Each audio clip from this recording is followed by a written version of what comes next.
क्योंकि फार्मर जो भी होते हैं सब अपना ही माइंडसेट, अपनी ही साइकोलॉजी से खेती करते हैं। बड़ी बात है फार्मर्स उस चीज़ को अडॉप्ट कर ले इजीली तरीके से।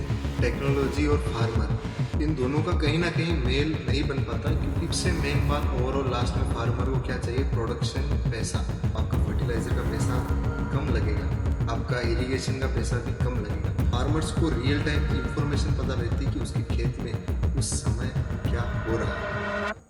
नमस्कार दोस्तों, आज हम बात करेंगे एक ऐसी टेक्नोलॉजी के बारे में जो फार्मिंग को पूरी तरीके से चेंज कर देगी। मतलब आपके दिमाग में ये भी आएगा कि फ्यूचर में खेती कैसे होगी।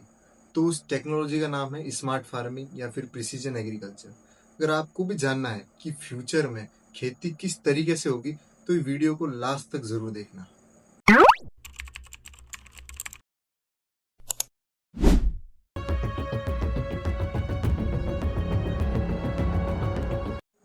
सबसे पहले तो मैं आपको प्रिसीजन एग्रीकल्चर का मतलब समझा देता हूँ। सिंपल वर्ड्स में प्रिसीजन एग्रीकल्चर को समझो कि right input, right place, right time और राइट अमाउंट में यूज करना। मतलब कि फर्टिलाइजर, पानी, पेस्टिसाइड को एग्जैक्टली उतना ही यूज करना जितनी जरूरत है, ना ज्यादा और ना कम।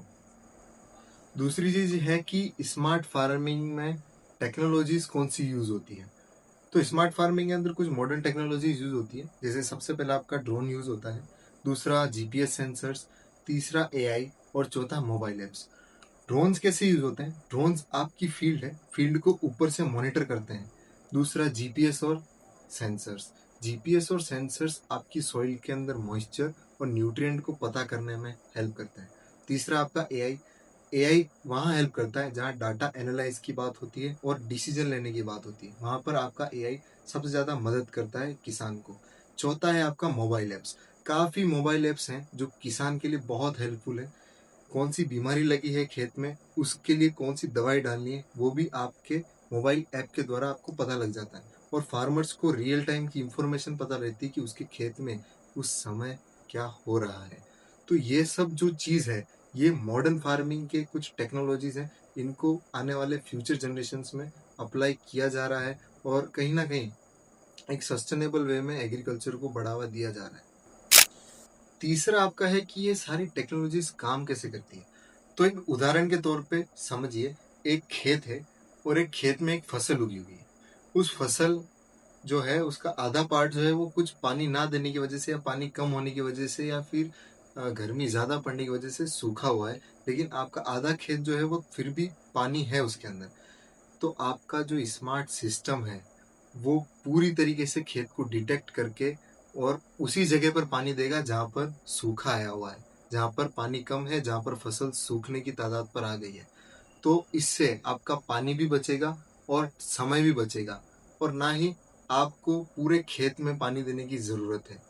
तो ये है एक स्मार्ट टेक्नोलॉजी, स्मार्ट फार्मिंग का एक एग्जाम्पल। चौथा है कि इसके फायदे क्या है। आपने पूरा स्मार्ट टेक्नोलॉजी समझ लिया, सब कुछ समझ लिया, वो सब ठीक है, लेकिन कुछ फायदे क्या है वो समझते हैं। सबसे पहला तो आपका जो इनपुट का कॉस्ट लग रहा है वो कम होता है। ठीक है, मतलब आपका फर्टिलाइजर का पैसा कम लगेगा, आपका इरिगेशन का पैसा भी कम लगेगा। दूसरा है कि आपका प्रोडक्शन, सबसे मेन बात ओवरऑल लास्ट में फार्मर को क्या चाहिए, प्रोडक्शन, पैसा। वो कहीं ना किसी तरीके से इंक्रीज होने वाला है, क्योंकि उसका जो इनपुट का कॉस्ट है वो कम लगेगा और प्रोडक्शन जो है वो अच्छा खासा होगा और अच्छा यील्ड उसको जो है मिलेगा। फिर तीसरी बात करते हैं अपन, पानी, फर्टिलाइजर, ये सब बहुत कम यूज होने वाले हैं, मतलब बहुत ऑप्टिमम तरीके से यूज होने वाले हैं। फिर आता है आपका फार्मर का जो प्रॉफिट है, लास्ट में वही बात आ जाती है कि फार्मर का प्रॉफिट जो है वो इंक्रीज होता है। पांचवा पॉइंट है आपका कि इसमें कुछ चैलेंजेस भी हैं, कुछ मुश्किलें भी हैं। पहला है कि जैसे टेक्नोलॉजी और फार्मर, इन दोनों का कहीं ना कहीं मेल नहीं बन पाता, क्योंकि फार्मर जो होता है वो कहीं ना कहीं इलिटरेट होता है, मतलब कम पढ़ा लिखा होता है। तो उसको टेक्नोलॉजी समझाना, उसको यूज करना कहीं ना कहीं महंगा होता है। दूसरी चीज, टेक्नोलॉजी यूज करना खेती के अंदर कहीं ना कहीं एक बहुत महंगा इन्वेस्टमेंट होता है। तो बहुत भारी कॉस्ट जो है वो फार्मर को झेलनी पड़ सकती है शुरू शुरू में। फिर तीसरा आपका होता है कि ट्रेनिंग्स की जरूरत हो सकती है। अगर फार्मर्स को मॉडर्न टेक्नोलॉजीज के बारे में समझाना है तो उनको ट्रेनिंग्स देनी पड़ सकती है या फिर कुछ इंस्टीट्यूशन खोलने पड़ सकते हैं।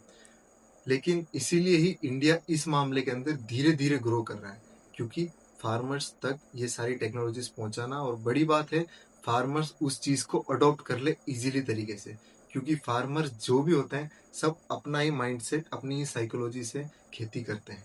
अब बात करते हैं कि इंडिया में इसका क्या फ्यूचर है।